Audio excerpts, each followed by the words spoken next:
इस एपिसोड के स्टार्ट में हम लिन को देखते हैं जो कि जाओ को पार्क में लेके आया था ताकि उसे हेयर स्टाइल बना सके। लेकिन जाओ तो कहने लगती है कि नहीं नहीं, मुझे हेयर स्टाइल नहीं बनाना, मेरे बाल खराब हो जाएंगे। लेकिन लिन उसे ज़बरदस्ती वहाँ पे बैठा देता है। फिर हम देखते हैं कि कुछ देर बाद जाओ का फाइनली हेयर स्टाइल भी बन जाता है। जैसे ही जाओ अपने आप को नोटिस करती है तो काफ़ी ज़्यादा खुश हो जाती है और वो लिन को भी दिखाने लगती है, जहाँ लिन उसके हेयर स्टाइल पर अप्रूवल भी दे देता है। जिसके बाद दोनों वहाँ से जाने लगते हैं। जाओ से कहती है कि तुम्हारा थैंक यू कि तुमने मेरी इतनी मदद की, इस बार तो मैं पक्का पास हो जाऊंगी। जिसमें लिन उसे कहता है कि अब मुझे पता है कि तुम स्टूपिड नहीं हो। जाओ कहने लगती है कि एक मिनट, तुमने स्टूपिड कैसे कहा। लिन उसके बोलने के अंदाजों को देख के अपने पास की मेमोरीज में जाता है जहाँ जाओ ऐसे ही बोला करती थी, जिसकी वजह से वो जाओ को पकड़ लेता है और अपने मन में बोलने लगता है कि तुम कब तक मुझे प्रिटेंड करोगे कि तुम मुझे नहीं जानती। जाओ तो उसे पकड़ते हुए देख के कहने लगती है कि तुम ऐसे मत पकड़ो, मुझे पता है कि तुमने मेरी हेल्प की है, इसके बदले में तुम्हें ट्रीट भी दे सकती हूँ, लेकिन मेरे ऊपर गुस्सा मत करो। जिसके बाद हम देखते हैं कि दोनों रेस्टोरेंट में पहुंच चुके थे, जहाँ लिन काफ़ी कुछ ऑर्डर करता है। जाओ उसे इतना कुछ ऑर्डर करते हुए देख के उसे कहने लगती है कि क्या वाकई में तुम इतना कुछ खाओगे, तो मेरे बारे में भी तो सोचो। जिसकी वजह से फाइनली लिन डम्पलिंग्स ऑर्डर करता है और बाकी सब कैंसिल कर देता है और वहाँ से वेटर भी चली जाती है। उसके जाने के बाद जाओ अपने मन में कहने लगती है कि वाकई में मेरे काफ़ी ज़्यादा केयर करता है, मुझे लगता है कि इसे सच बता देना चाहिए, कब तक मैं गिल्ट में रहूँगी। जिसके बाद वो लिन को कहने लगती है कि मुझे तुमसे इंपॉर्टेंट बात करनी है, देखो इसके बारे में हंसना मत और तुम मेरी बातों को अच्छे पे ध्यान देना। जहाँ बताने लगती है कि देखो मैं वो जाओ नहीं है जिस जाओ को तुम जानते हो, मैं तो टाइम ट्रेवल करके यहाँ पे आई हूँ और मैं तुम्हें बता दूँ कि जिस जाओ को तुम जानते हो मैं भी उसे नहीं जानती, लेकिन मुझे नहीं पता कि उसका शकल मेरे से कैसे मैच करता है। तभी इतने दिन में उनके ऑर्डर भी आ जाती है और जाओ तो उस डम्पलिंग का सॉस को बनाने लगती है। लिन उसे सॉस बनाते हुए भी नोटिस करता है। जाओ तो कंटिन्यू करने लगती है और उसे कहती है कि देखो तुम मेरी बात को भरोसा नहीं करोगे, लेकिन यही सच है। जिसमें लिन उसे कहने लगता है कि क्या मैं तुम्हें पागल दिखता हूँ, अगर तुम जाओ नहीं हो तो तुम ऐसे सॉस कैसे बना सकती हो जैसे जाओ को पसंद आया करता था। अब जाओ को तो समझ में नहीं आता कि वो लिन को क्या बताए, जिसकी वजह से वो उसका भरोसा करे। जिसकी वजह से वो कहने लगती है कि ठीक है रहने दो, मुझे वॉशरूम जाना है, और वो वॉशरूम का निकल जाती है। जिसके बाद हम जाओ को देखते हैं जो कि वॉशरूम से बाहर निकलती है। तभी सामने से उसे कलीग मिल जाती है जिसका नाम के था। वो अपने बॉयफ्रेंड के साथ यहाँ आई थी और वॉशरूम के अंदर जाती है जहाँ उसका बॉयफ्रेंड उसका वेट करने लगता है। तभी उसका बॉयफ्रेंड का फ्रेंड आके उसे कहने लगता है क्या वाकई में तुम इस लड़की को डेट करने वाले हो और शादी करने चाहते हो। जिसमें उसका बॉयफ्रेंड बताता है कि नहीं, मैं उससे शादी नहीं करना चाहता, मैं तो बस उसके फन करने के लिए यहाँ पे उसके साथ आया हूँ। तभी हम देखते हैं कि वहाँ पे के भी निकल आती है, तो जाओ उसे लेके जा रही थी कि उसे हाथ छुड़ा के अपने बॉयफ्रेंड के पास चली जाती है। ये देख के जाओ को तो गुस्सा आने लगता है और तुरंत ही उसे के को दोबारा वहाँ से लेके जाने लगती है। इस बार तो उसका बॉयफ्रेंड भी आ ही जाता है, लेकिन वहाँ पे लिन उन दोनों को पकड़ के वॉशरूम में घुसा के मारने लगता है। तभी जाओ के को कहने लगती है कि तुम्हें पता है कि जिस बॉयफ्रेंड के साथ तुम आई हो वो तुम्हें यूज़ करना चाहता है, बस इसीलिए वो तुम्हारे साथ है। कि उसमें कहने लगती है कि मुझे पता है कि वो मुझे यूज़ करना चाहता है और इस चीज़ को मैं अच्छे से जानती हूँ, क्योंकि मेरी फैमिली ने मुझे इसे सेट करवाया है ताकि मैं उससे कुछ पैसे उधार ले पाऊँ और मैं अपने भाई की शादी करा पाऊँ। लेकिन तुम्हारी वजह से ये सारा प्लान बर्बाद हो गया। और वो जाओ को ब्लेम करी थी, जिसमें जाओ को तो काफ़ी ज़्यादा गुस्सा आने लगता है और वो पानी फेंक के मारती है। जहाँ वो कैसे कहने लगती है कि होश में आओ, ऐसे हरकतें करना बंद करो। कि उसमें बोलने लगती है कि तुम्हारे लिए आसान है किसी को जज करना, लेकिन मैं जानती हूँ कि मेरी लाइफ कितनी ज़्यादा स्ट्रगल है।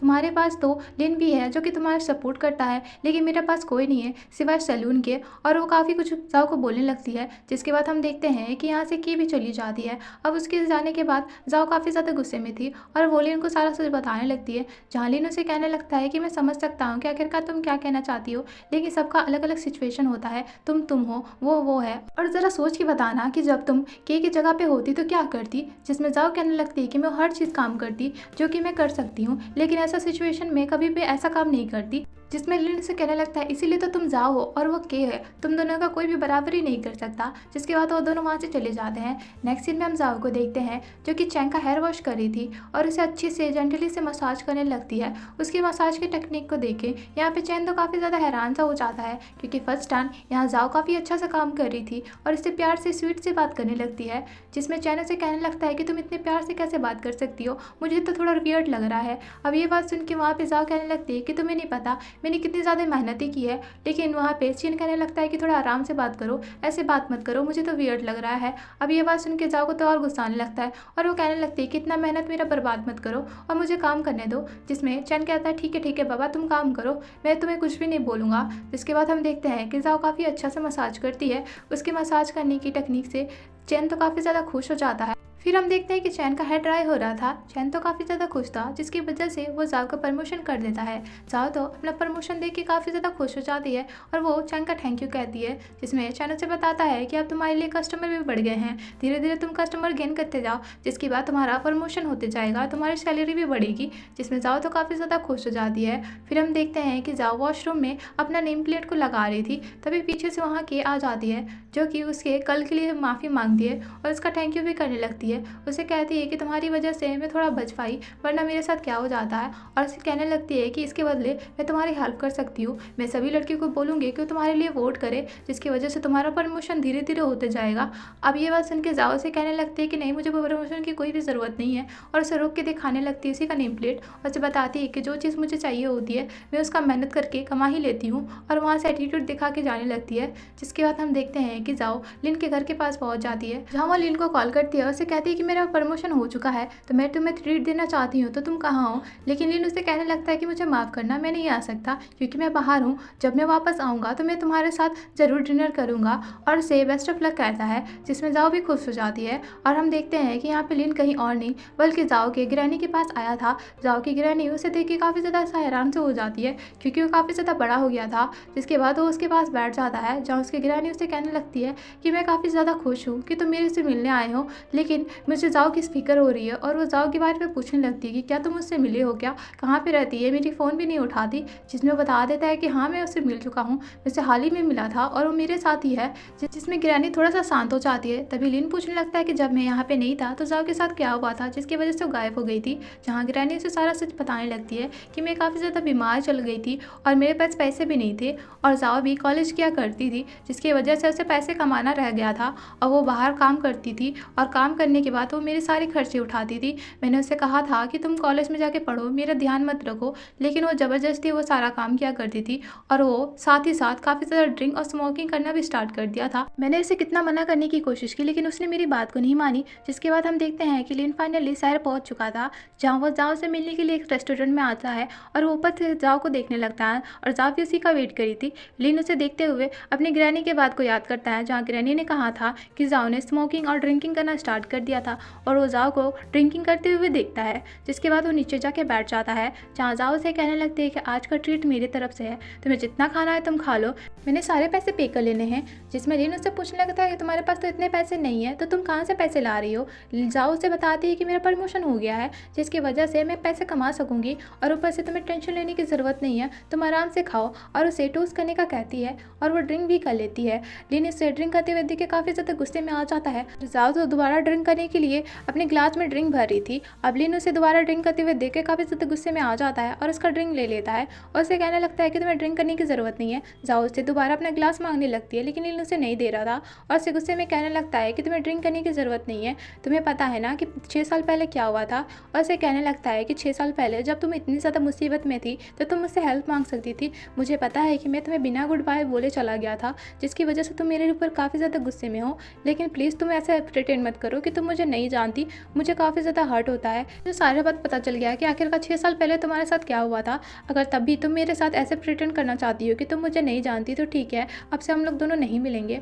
और वो गुस्से से वहाँ से जाने लगता है। जाओ तो उसे गुस्से में जाते हुए देख के काफ़ी ज़्यादा हैरान सी हो जाती है, और उसे जाके रोकने लगती है, और वो लिन से कहने लगती है कि प्लीज़ तुम ऐसे हरकत करना बंद करो, मैंने तुमसे कहा था ना कि मैं वो जाओ नहीं हूँ जिस जाओ को तुम जानते हो। मुझे ये भी नहीं पता कि इस दुनिया के जाओ के साथ तुम्हारा क्या रिलेशन है, और तुमने उसके साथ क्या किया है, और मुझे ये भी नहीं पता कि उस लड़की ने तुम्हारे साथ क्या किया है, लेकिन प्लीज़ मेरे साथ ऐसा मत किया करो, क्योंकि मेरे इस दुनिया में कोई भी नहीं है, बस मैं तुम्हें ये जानती हूँ। और वो लिन को समझाने की कोशिश करती है कि अगर तुम ऐसे ही हरकत करते रहे तो हमारी दोस्ती पर भी इफेक्ट पड़ेगा, और हम दोनों काफ़ी ज़्यादा ऑकवर्ड हो जाएंगे, मैं तुमसे आंखें भी नहीं मिला पाऊंगी। जिसमें लिन भी फाइनली समझ जाता है कि आखिरकार जाओ क्या कहना चाहती है। जिसके बाद हम देखते हैं कि यहाँ पे लिन जाओ को छाता से उड़ाने लगता है, लेकिन वो खुद नहीं उड़ता, जिसमें जाओ को गुस्सा आने लगता है, और वो लिन को अपनी तरफ खींच के कहने लगती है कि क्या ये अम्ब्रेला इतना छोटा पड़ रहा है कि तुम भी इसमें नहीं आ सकते, और उसे काफ़ी ज़्यादा गुस्से होने लगती है। जिसमें लिन को बर्दाश्त नहीं होता, और वो जाओ को हक करने लगता है, जहाँ उसे कहता है कि ठीक है, तुम्हें मुझसे दोस्ती करनी ना, हम दोनों अब दोस्त बन के रहेंगे, मैं कभी भी तुमसे ऐसा बात नहीं करूँगा जिससे तुमको हर्ट हो। जिसके बाद हम देखते हैं कि फाइनली जाओ घर पहुँच जाती है और वो लिन का नंबर को फ्रेंड के नाम से सेव करती है। जिसके बाद तो थोड़ा सा अपसेट सा हो जाती है और फाइनली आराम से सो जाती है। फिर हम नेक्स्ट मॉर्निंग का सीन देखते हैं जहाँ पे जाओ सैलून में पहुँच चुकी थी और सारी लड़कियाँ लाइन पर लाइन खड़ी थी क्योंकि उन्हें कस्टमर गेन करने थे। और ये देख के जाओ भी तुरंत ही अपने लाइन में लग जाती है जहाँ वो सबसे आगे लगती है। ये उसे लाइन में लगता हुआ देख के उसे पीछे लेके आ जाती है और जाओ से कहने लगती है कि आगे मत लगो क्योंकि ये लोग हमारे सीनियर है और इन्हें वोट मिला हुआ है और इनके पास ज़्यादा कस्टमर भी आया करते हैं, जिसकी वजह से हमें पीछे रहना पड़ेगा। अगर तुम भी इस लाइन में आगे लगना चाहते हो तो तुम्हें कस्टमर से अच्छे बिहेव करना पड़ेगा और अच्छा सा कस्टमर लाना पड़ेगा, तभी जाके तुम लाइन में आगे लगोगी। जिसके बाद जाओ को देखते हैं जो कि एक कस्टमर को गेन करती है और इस कस्टमर का अच्छा सा मसाज करती है। अब ये इस मसाज को देख के वो कस्टमर भी काफ़ी ज़्यादा खुश हो जाती है और जाओ से उसका नाम पूछने लगती है, जिसमें जाओ तो अपना खुशी खुशी नाम बताने लगती है और साथ ही साथ अपना नंबर भी बताने लगती है, जहाँ वो उस कस्टमर से फेवर मांगने लगती है कि क्या आप मेरी एक मदद करेंगी कि आप मेरे रिव्यू को अपना पोस्ट में डाल सकती है, जिसकी वजह से मुझे काफ़ी ज़्यादा हेल्प मिलेगा। जिसमें वो औरत भी मान जाती है और जाओ भी खुशी खुशी उसका मसाज करने लगती है। जिसके बाद हम देखते हैं कि जाओ वहाँ से चली जाती है के पास और उसे कहने लगती है कि मेरे पास प्लान है ज़्यादा कस्टमर को गेन करने का, और उसे प्लान को बताने लगती है जहाँ वो कहती है कि हमें कस्टमर को अच्छे से बिहेव करना पड़ेगा तभी जाके हम कस्टमर को गेन कर पाएंगे। जिसके बाद हम देखते हैं कि दोनों अपने मिशन में लग जाते हैं और सारे कस्टमर के पास जाके स्वीट से बातें करने लगते हैं और उनकी मदद भी कर रहे थे, जहाँ वो सारे कस्टमर से कहने लगते हैं कि आप लोग प्लीज़ हमारे रिव्यू दीजिएगा, जिसमें कस्टमर भी मान जाते हैं। जिसके बाद हम देखते हैं कि जाओ के पास काफ़ी ज़्यादा रिव्यूज़ आ जाते हैं। फिर हम देखते हैं कि सारे लड़के यहाँ पे कस्टमर को गेन कर रही थी, लेकिन एक भी कस्टमर उनके पास नहीं जाता। जितने भी जाते हैं वो के पास जाते हैं, यानी जाओ को देखने आते हैं। ये देख के सारी लड़कियाँ ऐसा हैरान हो जाती है। तभी वो ऑनलाइन पोस्ट को देखती हैं जिसमें उन्हें पता चल जाता है कि इन्हें ज़्यादा रिव्यू मिला है। तभी वहाँ पर एक कस्टमर भी आ जाता है जो कि जाओ को ही खोज रहा था। तभी वहाँ पर जाओ भी आ जाती है। अब उसे जाओ के साथ जाते हुए देख के लड़की भी काफ़ी ज़्यादा गुस्से में आ जाती है। जिसके बाद हम चैंग को देखते हैं जो कि जाओ से बात कर रहा था और वो जाओ से कहने लगता है कि तुमने काफ़ी अच्छा किया है, जिसकी वजह से हमारे कस्टमर ज़्यादा बढ़ रहे हैं और हमें प्रॉफिट भी हो रही है। जहाँ वो जाओ से काफ़ी ज़्यादा तारीफ़ें करने लगता है और उसे कहता है कि तुम अगर ऐसे ही काम करती रही तो तुम सीनियर स्टाइलिस्ट बन जाओगी और धीरे धीरे तुम्हें ज़्यादा पैसे भी मिलेंगे। जिसमें जाओ तो काफ़ी ज़्यादा खुश हो जाती है और इसी के साथ ये एपिसोड यहीं ख़त्म होता है। मिलते हैं